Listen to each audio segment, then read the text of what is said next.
This is priority number one for the Israel Defense Forces, finding and destroying dozens of Hamas tunnels, underground escape hatches from Gaza used to infiltrate Israel and launch attacks. I went to the front line near the Gaza border to see one of those tunnels with IDF Lieutenant Colonel Oshik Azulai. All right.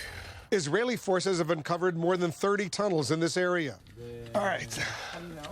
Let's go in.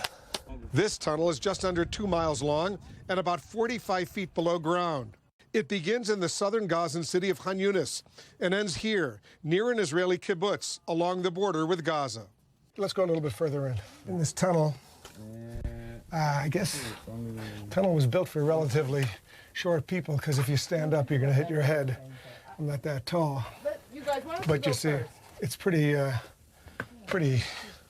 secure, this concrete. They spent a lot of effort building this tunnel. Hamas boasts about its network of tunnels, posting this video, allegedly showing masked militants entering Israel. Before being targeted by an Israeli airstrike, this video was released by the IDF.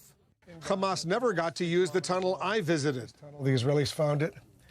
They destroyed a big chunk of it back there. They've kept this part. Lieutenant Colonel Azulai believes it took Hamas about 2 years to build this tunnel with concrete and other supplies that he says came from Israel. You say this concrete came from Israel. How do you know it came from Israel? We found bags.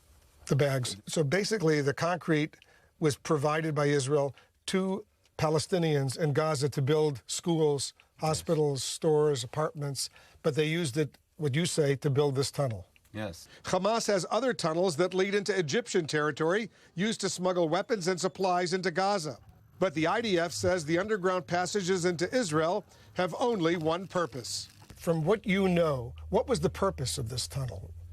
Attack soldiers. They won't attack regular people, children, women, men. So they wanted to go in, attack, kill Israelis, yes, but also kidnap Israelis. Yes. That was one of the rationales that Israelis have suggested was one of the purposes of these tunnels. Yes.